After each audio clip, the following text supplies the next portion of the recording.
વિદ્યાર્થી મિત્રો, હવે આપણે પ્રમેય 6.6 સમરૂપતાના ત્રિકોણના પ્રમેયના ગુણોત્તરનો પ્રમેય એના વિશે થોડો પાયાનો ખ્યાલ મેળવી એ પ્રમેય સાબિત કરીશું.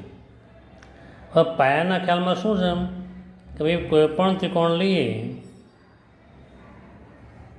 આ ત્રિકોણ ધારો કે એબીસી ત્રિકોણ લઈએ તો એબીસીમાં બીસી પાયો કહેવાય. આ લંબ દોરીએ તો એમ વેધ કહેવાય. તો ત્રિકોણ એબીસીનું ક્ષેત્રફળ બરાબર 1/2 ગુણ્યા પાયો ગુણ્યા વેધ એમ લખાય. હવે આપણે ત્રિકોણનું ક્ષેત્રફળ વારંવાર ન લખવું, એના કરતાં આ પણ લખી દઈએ. એકલું એબીસી બરાબર 1/2 પાયો ગુણ્યા 1/2 ગુણ્યા બીસી પાયો અને વેદ એમ તો પણ ચાલી શકે. એનો અર્થ એ થયો કે ત્રિકોણ એબીસીનું ક્ષેત્રફળ એ લખીએ અથવા ખાલી એબીસી લખીએ તે બંને સરખું છે. પહેલું આપણે જોયું કે ત્રિકોણનું ક્ષેત્રફળ બરાબર 1/2 પાયો ગુણ્યા પાયા પર દોરેલો વેધ. ત્રિકોણ એબીસીનું ક્ષેત્રફળ લખીએ અથવા એકલું એબીસી લખીએ તો પણ ચાલી જાય. બીજું, બે ત્રિકોણો માટે જો સમરૂપ આપેલા હોય એબીસી પીક્યુઆર લઈએ, જો બે ત્રિકોણો સમરૂપ આપેલા હોય મીન્સ ત્રિકોણ એબીસી આ સમરૂપની નિશાની ત્રિકોણ પીક્યુઆર હોય તો વ્યાખ્યા અનુસાર અનુરૂપ ખૂણાઓ એકરૂપ હોય. ખૂણો એ બરાબર ખૂણો પી, ખૂણો બી બરાબર ખૂણો ક્યુ, ખૂણો સી બરાબર ખૂણો આર. અને બાજુઓ સમપ્રમાણમાં એ બી છેદમાં પીક્યુ, અનુરૂપ બાજુઓ બીસી છેદમાં ક્યુઆર બરાબર એસી છેદમાં પીઆર. એમ ત્રણ બાજુઓ અનુરૂપ બાજુઓ સમપ્રમાણમાં હોય. હવે તેનું પ્રતિબિંબ ધારીએ કે ત્રિકોણ એબીસી અને ત્રિકોણ પીક્યુઆરમાં કોઈ પણ બે ખૂણા, હવે ત્રણ ખૂણા, ખૂણો એ બરાબર ખૂણો પી, ખૂણો બી બરાબર ખૂણો ક્યુ, તો સમરૂપતાના ખૂણો ઉપપ્રમેય મુજબ બે ત્રિકોણ એબીસી સમરૂપ ત્રિકોણ પીક્યુઆર થાય. અથવા ત્રણ ખૂણાઓ તો પણ સમરૂપ થાય. ને બાજુઓ જોઈએ આપણે, જો A B upon PQ, BC upon QR, AC upon PR, તો બાજુ પ્રમેય મુજબ ત્રિકોણ એબીસી સમરૂપ ત્રિકોણ પીક્યુઆર થાય. હવે આપણે લંબ દોરીએ તો આ 90 લઈએ એમ, આગળ પીએન લંબ દોરીએ આ પણ ખૂણો 90 થાય. તો ખૂણો એએમ બી બરાબર ખૂણો પીએન ક્યુ, કયા ખૂણા થયા? કાટખૂણા થયા. ખૂણો બી બરાબર ખૂણો ક્યુ થયો. તે બંને ખૂણા એટલે ખોખું ઉપપ્રમેય અનુસાર અથવા સમરૂપતા અનુસાર ત્રિકોણ ABM સમરૂપ ત્રિકોણ PQN થાય. આ તેના વિશે પાયાનો ખ્યાલ હતો. હવે આપણે મૂળ વાત ઉપર આવીએ. પ્રશ્ન એ મળે કે બે સમરૂપ ત્રિકોણના ક્ષેત્રફળના ગુણોત્તરનો પ્રમેય સાબિત કરો, અથવા પ્રતિજ્ઞા પણ આપ્યું હોય. પ્રમેય બે સમરૂપ ત્રિકોણોના ક્ષેત્રફળનો ગુણોત્તર તેમની અનુરૂપ બાજુઓના ગુણોત્તરના વર્ગના બરાબર હોય છે. શું આપેલું છે? તો બે ત્રિકોણો આપેલા છે. અહીં આપણે બે ત્રિકોણો કરી લઈએ. તો પક્ષ લખીએ કે ત્રિકોણ ABC અને ત્રિકોણ PQR માટે શું આપેલું છે? તો બે સમરૂપ, તો ત્રિકોણ ABC સમરૂપ ત્રિકોણ PQR. હવે સાબિત હોય કે તેને અનુરૂપ બાજુઓના વર્ગનો ગુણોત્તર એ ક્ષેત્રફળના ગુણોત્તરને બરાબર હોય છે. તમે આગળ સમજાવ્યું તેમ કે ભાઈ સાધ્યમાં શું આવે? તો ABC છેદમાં PQR બરાબર AB/PQ કૌંસ ઉપર વર્ગ બરાબર BC છેદમાં QR કૌંસ ઉપર વર્ગ બરાબર CA છેદમાં RP કૌંસ ઉપર વર્ગ. એટલે વર્ગના બાજુઓના વર્ગના સમપ્રમાણમાં હોય છે એમ કહેવાય આપણે. તો આ સાધ્ય થઈ ગયું. તો આ પ્રતિજ્ઞા ઉપરથી આપણે સાધીએ કે બે સમરૂપ ત્રિકોણના ક્ષેત્રફળ આપેલા છે, તો ગુણોત્તર શોધવાનો છે. તો શું સાબિત કરવાનું છે? અનુરૂપ બાજુઓના ગુણોત્તરના વર્ગના બરાબર હોય છે. અનુરૂપ બાજુઓના વર્ગના બરાબર હોય છે. તો ABCનું ક્ષેત્રફળ છેદમાં PQRનું ક્ષેત્રફળ બરાબર AB/PQનો વર્ગ બરાબર BC/QRનો વર્ગ બરાબર CA/RPનો વર્ગ એ સાબિત કરવાનું છે. હવે આપણે બે ત્રિકોણ આપણે વાત કરીએ ABC અને PQR. હવે આપણે સાબિત કરીએ.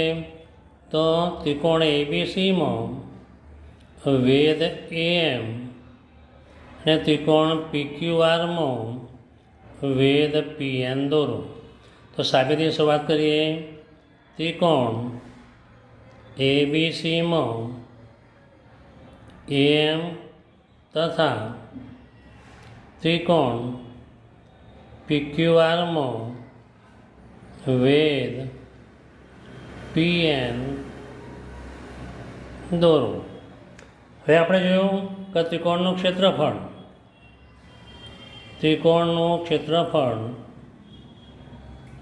સૂત્ર આપણે જાણીએ છીએ 1/2 ગુણ્યા પાયો ગુણ્યા પાયા પરનો વેધ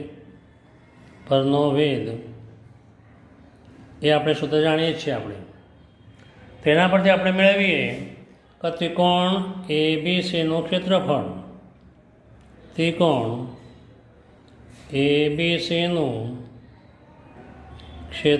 બરાબર 1/2 ગુણ્યા પાયો BC ગુણ્યા AM ત્રિકોણ PQRનું ક્ષેત્રફળ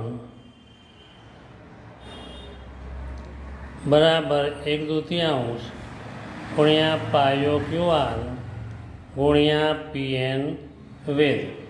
આપણે શું કર્યું કે સૂત્ર અનુસાર આપણે બંને લખ્યા.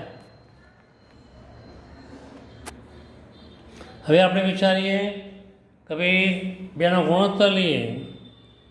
તો આખું લખ્યા કરતાં આપણે એમ લખી દઈએ ABC છેદમાં PQR બરાબર 1/2 ગુણ્યા BC ગુણ્યા AM છેદમાં આનું સૂત્ર 1/2 ગુણ્યા QR ગુણ્યા PN 1/2 ઉડી ગયા equal to BC upon QR ગુણ્યા AM અપોન PN એને આપણે ધારો કે નંબર 1 આપીએ.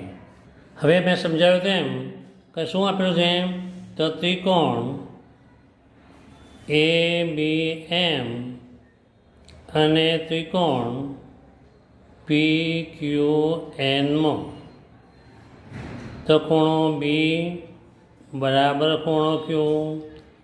તો કારણ શું હતું કે પક્ષમાં આપેલું હતું, પક્ષમાં શું આપેલું હતું ત્રિકોણ ABC સમરૂપ ત્રિકોણ PQR. હવે અહીં જોઈએ કાટખૂણો જોઈએ M ખૂણો કાટખૂણો તો AMB ખૂણો AMB બરાબર ખૂણો PNQ. તે બંને ખૂણા કેવા હતા કાટખૂણા હતા. જો બે ખૂણા સરખા થઈ જાય તો ત્રિકોણ ABM સમરૂપ ત્રિકોણ PQN તો ખોખું સમરૂપતા પ્રમાણે બે ત્રિકોણ કેવા થઈ ગયા તો સમરૂપ થઈ.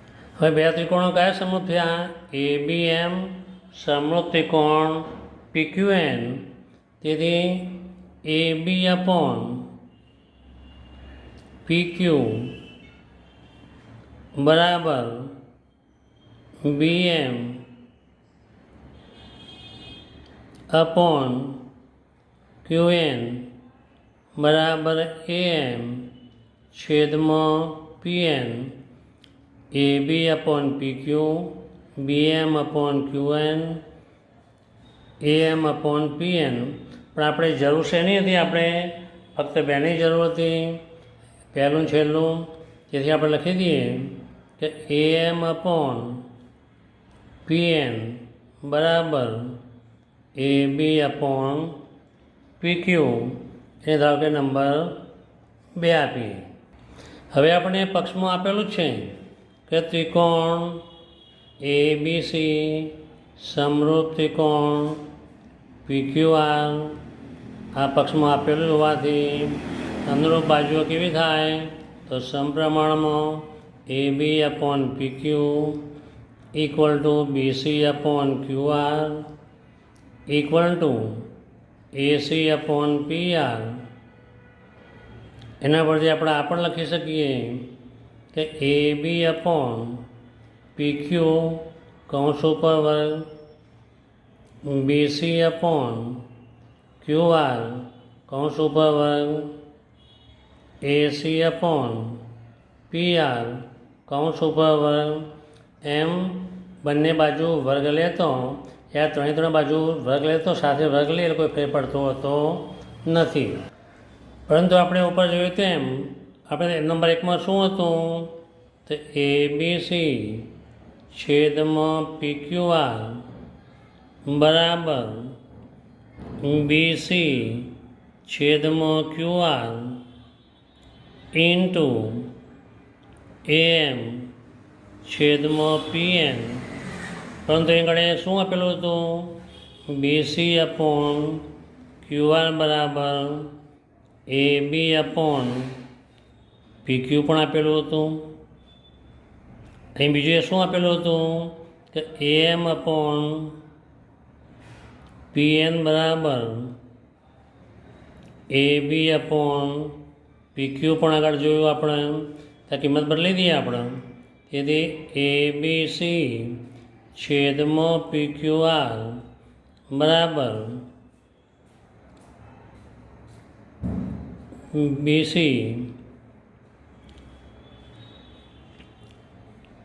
AB છેદમાં PQ ઇન્ટુ AMને અપોન PNની કિંમત કેટલી હતી તો AM અપોન PNની કિંમત AB અપોન PQ. તો AB અપોન PQ આપણે 2 પરથી લખ્યું. તે શું થઈ ગયું સ્ક્વેર થઈ ગયું. તેથી ABC અપોન PQR બરાબર AB અપોન PQ 2 ટાઈમ હતું એટલે શું કર્યું? વર્ગ હતું. પરંતુ આપણે 3માં શું જોયા હતા કે નંબર 3 આપ્યો.